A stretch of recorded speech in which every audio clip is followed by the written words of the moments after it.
When your children aren't around anymore, you are faced with a whole heap of emptiness. It can be tough to come to terms with it, but then you are also faced with their space and their stuff. How long do you need to keep their space and stuff intact? And when do you start to do something different? In this podcast, we delve into being an empty nester and some of what that entails.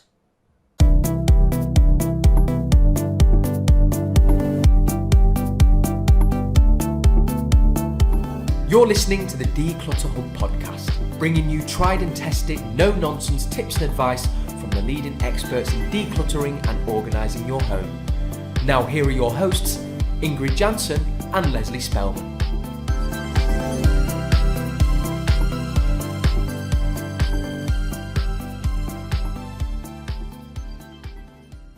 Hello and welcome, listeners. I'm Ingrid. And I'm Leslie. If you're a brand new listener, thanks so much for being here. We appreciate you listening in. And don't forget to hit that subscribe button so you don't miss our weekly podcast. And if you've been here for a while, thank you so much for listening in week after week to our shenanigans and everything that we get up to here in this podcast. And this week, it's all about empty nesters. Now, Leslie, you have a little bit more experience. I mean, I am still in the middle of teenage years, although I do wish sometimes that I'm like, it would be so nice and quiet if one or two of them go off to uni for a while. But hey, I'm in the throes of it. But you're a little bit of an empty nester, aren't you? I feel like it's finite. I don't think you can be a bit of an empty nester. I feel that you either are an empty nester or not an empty nester. But don't they come back like all the time? I hear from people like we think they're gone and then they keep coming back. I know. Well, we've not had that yet, but I mean, I have experience of my children having left home. Some come back, some gone permanently. So Luke, my eldest son, he's 26. He has gone, and I don't think he's ever coming back. I don't think. He might do, but I don't think he's ever coming back. Leah has been to uni, gone off, come back, and she's now living permanently at home. Nathan is at uni and he's coming and going at the moment. So I think the only one that I can say that I understand about space and stuff and what you do is Luke. So I still have the rest of them firmly planted here at home. But yeah, we are talking about stuff and space. And so we can talk about that with just one of them gone. That is true. And we see it in our clients, don't we? We hear it from our members in our membership. We see it in our clients. We have an idea, right, of what it is to be an empty nester or to get there slowly but surely. Yes. And so, of course, it's really sad, but we're not really here to talk about the sadness of your children fleeing the nest because that's not our remit or our expertise. But what we do manage is we manage space and stuff. And so what we wanted to talk about a little bit was how long do you keep their stuff for when they've gone, number one? And what do you do with their space once they've gone? How long do you retain it in its original form? How long do you leave it? Sometimes as a little shrine to your child. And some of that will be about you and not about them, to be fair. So that's what we're going to chat about today, isn't it? Yeah, I think it's going to be quite interesting because it's now made me realize, like, how did that happen when I kind of left, for uni? But I think when I left for uni, my room at my parents' house was still my room because I would come home on a weekly basis, because I would travel down, because I had a weekend job in my parents' town, so I would come home every weekend. I would be back in the holidays. But then after I did my internship in Antwerp, I kind of then moved to Amsterdam. So after that, I never really went back. So for a while, and I'm not thinking, how long did my parents keep my stuff? I'm like, what did they do at the time? I think slowly but surely things kind of start to disappear. I think I need to have a talk with my mum about this. No, exactly. It's hard to remember, and I can't remember either. I think the interesting thing is that parents typically do keep their children's rooms intact for a little while because, psychologically you need to kind of retain that memory, and it's not something that you want to let go of immediately. I don't think there's many people, unless you really have to, that would do that really quickly. Now, if I'm being really honest, I think I would have kept Luke's room intact for a little while longer, but our hand was forced a little bit through lockdown. And so all of a sudden we were faced with everyone working from home. So that was Steve, me, Leah, and Nathan. Now, luckily, I've got my own office. Nathan had a bedroom. Luke had a bedroom, and Steve, was down in a little tiny room in the basement without windows and stuff. And he did do like 3 or 4 months down there. And I'm like, this looks like it's going to be here for a while. Why have we got this lovely big room, nice bright airy room that was Luke's bedroom? He's long gone now.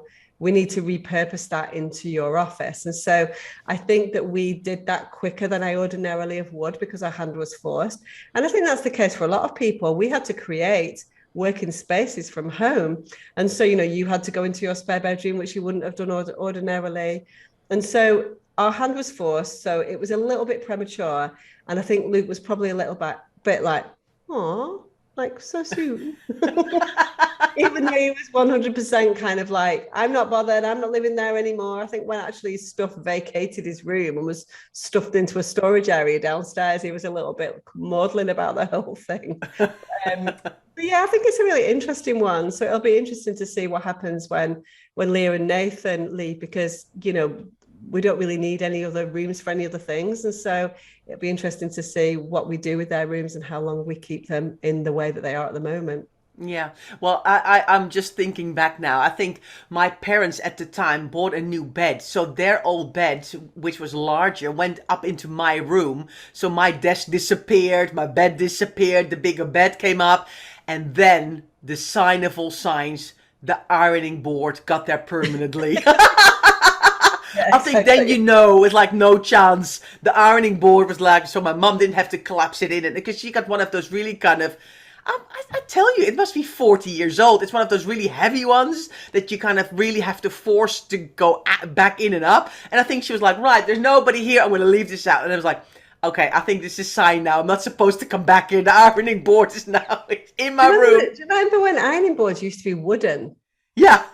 They used to be wooden, didn't they? Before like metal sort of ones. Yeah, they used to be wooden. You've just taken me right back to like 1977 or whatever. I tell you, I think that's my mom's one. I think she just buys a new cover every decade or so. And then that's it. Because actually, as always, it is absolutely perfectly fine. So why would you buy a new one? Although it might be heavy. You just keep it permanently out because there's nobody in that room anyway.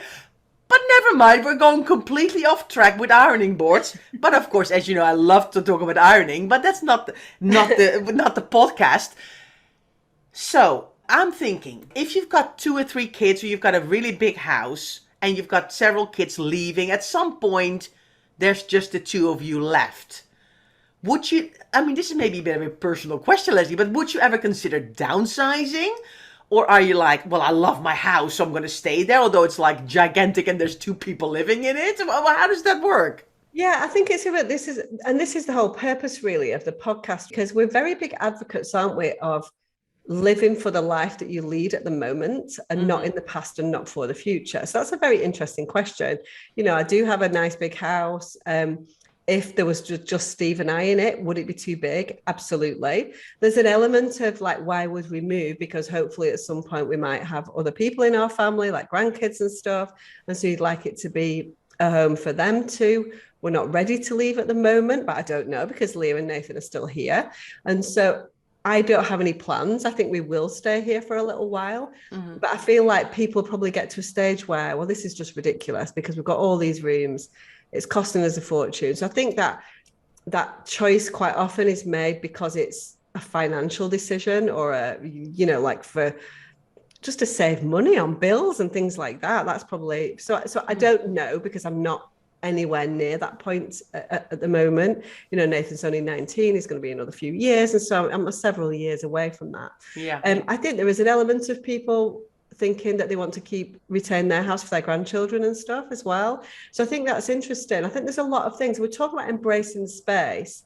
So for me at the moment, it's about repurposing rooms in the house to be fit for what we need as a family. And so we have said, you know what, let's make Luke's bedroom into a kind of office space and Steve's got a lot of stuff up there, so it's like his room as well. So I think there'll be a little more of that. I think you should move into rooms and repurpose them. So if you've always wanted a craft room, for example, it's time to create your craft room. If you've always wanted a reading room, use these spaces for yourself. Yeah, and I think I mean my mom downsized for health reasons because she was living in rented property for 40 or 50 years. I can't even remember how long it was. But by that time, because my dad is unfortunately in a home, so he's not at home anymore. So she's just like, I've got all these flights of stairs because, of course, in Holland all the houses are quite narrow, but the flights of stairs are quite steep. So she was like struggling to get up and down, and then she got an opportunity to go to a flat. It was like the perfect opportunity, but saying goodbye to the rooms, but also then the opportunity for us to stay over. But we kind of realized that over the years we would stay at my sister anyway because the kids, she would have the toys and my kids have the space to all play together. So in the end, it worked out really well. But I think it's really something that can starts to cross your mind once the kids leave your home, and like what's the next planning? What's the next step? Yeah, I definitely think, and I think you're younger than me, and you're not at that stage yet, so it's probably not really going into your head. But I think it starts to, as your peers start to, as if you've got friends, they've got kids that are older than yours, and that's all happening. Retirement comes, and people start to shift into a different stage of their life and want different things, and so, and whereas our kids have always completely dominated our lives up until that stage, then we need to move ourselves into a slightly different place. So I think it's quite interesting. But I think there's two things that we really wanted to talk about today that are important from a decluttering and organizing perspective. One is, how long do you keep their stuff in the house for? How long is too long? And also, what do you do with their rooms and things like that? So should you spread out into their rooms, your stuff? So that's what we're going to talk about a little bit after the break, isn't it?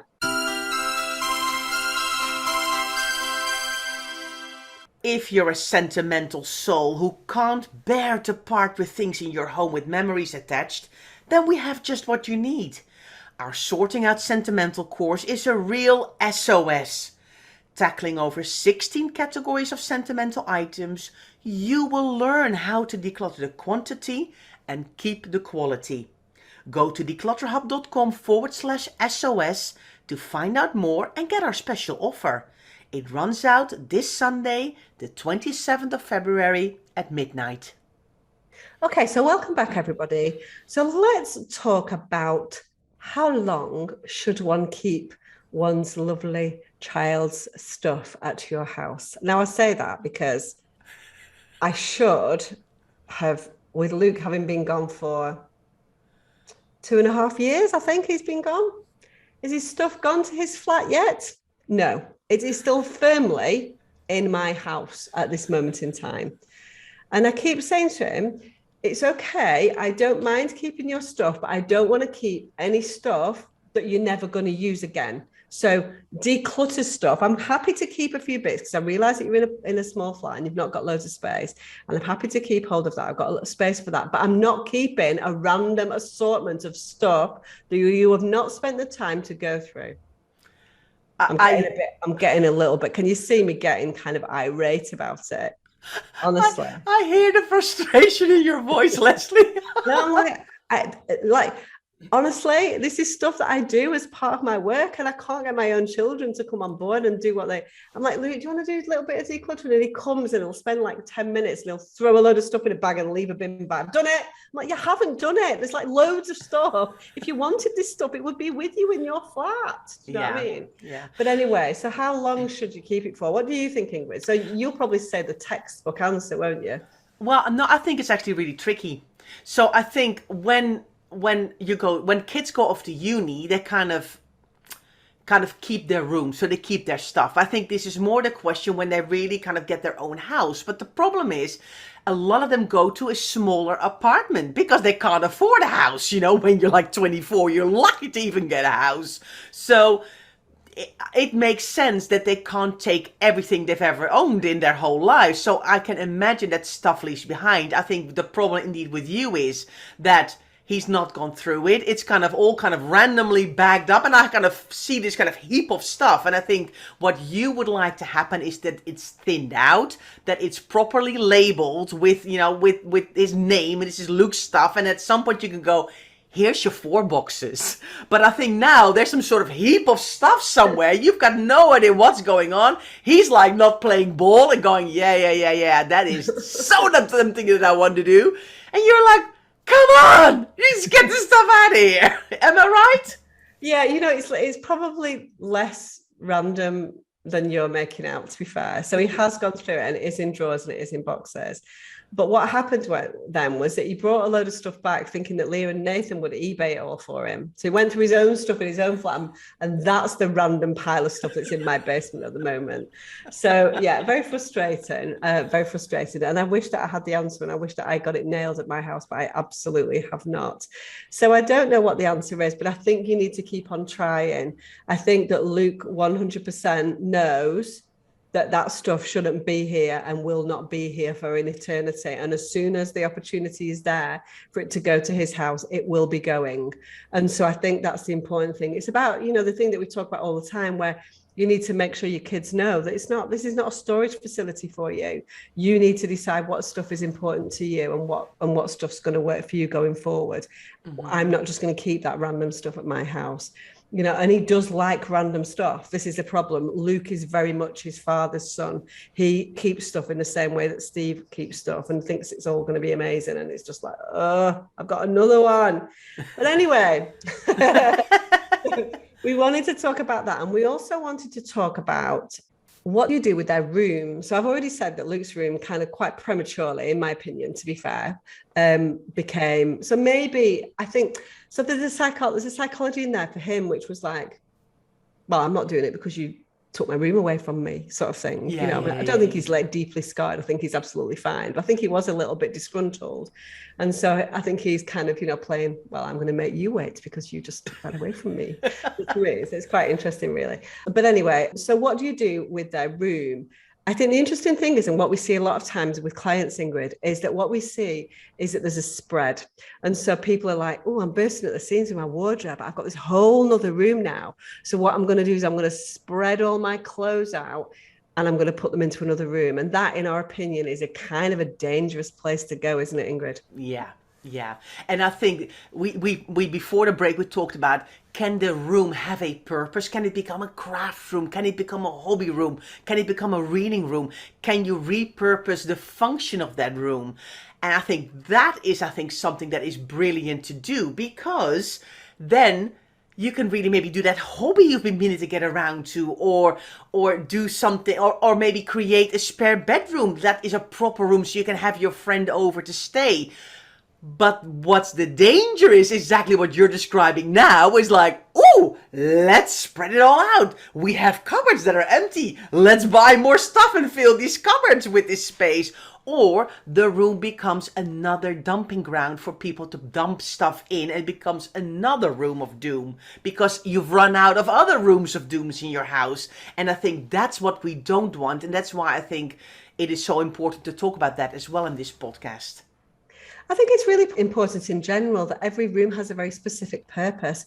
We talk a lot about zones and things, and and I've spoken about this before. I've got a lovely large house here. I've got 5 bedrooms. I've got extra rooms. I've got TV rooms and different things, and so I'm very, very lucky. But the thing is about those rooms is that they don't have anything in them other than what they're for. So my lounge doesn't have loads and loads of stuff in. My office has got stuff in, of course it does. I've got a spare bedroom. There's nothing in that spare bedroom apart from furniture and a bed. There's nothing in there. There's no other stuff from anywhere else in the house. And I think that's so important, that rooms retain their purpose, because as soon as you start to spread out, that's when you've got problems. Now, some people have got to compromise a lot and have got very small homes. And of course, they have to spread out a little bit. We have to use those spaces. But if you've had rooms that have been utilized for something else and you don't need it, don't just spread out because you can. I think if you do, it has to be a very conscious, intentional choice, doesn't it, Ingrid? Yeah, and I think that's what we see, isn't it, Leslie? We see suddenly that people have 8 wardrobes full of clothes. And it's like, oh yeah, and then because they then think we've got the space, so I don't need to declutter anymore. So they keep clinging on to lots and lots and lots of stuff. But that means that they then lose an overview of what they have. And actually, instead of going, oh, I already have that, I didn't even know I had it. So let me buy another one. And that's when we suddenly see people with 20 or 30 coats, or lots and lots of dresses that never get worn, or a summer section that's being untouched because it went from the main bedroom to the spare bedroom to the new bedroom that became available, and all the wardrobes there, and the things just spread out. And the more there was, the more it is to keep on track of things. I know, exactly. So I think that would be my advice would be, yes, you can utilize the room for other things. And that's a really nice thing to be able to do, because we don't want these kind of lonely rooms in our houses that have no purpose, do we? We want each room to be utilized for something. And I think, going back to what we were talking about before with downsizing, I think it's when you've got so many rooms in your house that just never ever get used, that's when the time is to downsize. And to think about those things as well. So for me, the stuff is very important. I think there's going to be a point at which it becomes ridiculous that your 38-year-old son who's got a house with 5 bedrooms himself and a load of kids and still got stuff at your house, that's too long, and they need to get their stuff and decide what they're going to do with it. But I think there's also a point at which you need to say, you know what, they're not coming back. I have this room in my house. I can repurpose it. I can do something that I want to do that fits in with my life right now. So I think it's a tough debate, and everyone is individual because we've all got our own things going on. It's going to depend how many children you've got. It's going to depend when grandkids come along. There are so many variables that sit in here. But in general, be intentional with the space that you've got, be intentional with the stuff that you've got, and keep on chipping away at it. Don't let this stuff just fester and stay there for years, whether it's your sons, daughters, or whether it is indeed yours that you're spreading out into a different room. Yeah. So thank you so much, listeners, for being here today. We appreciate you, and we look forward to seeing you next week. Thanks so much for listening to the Declutter Hub podcast. Don't forget to subscribe to us in your podcast player so you don't miss an episode, and we'll see you next week.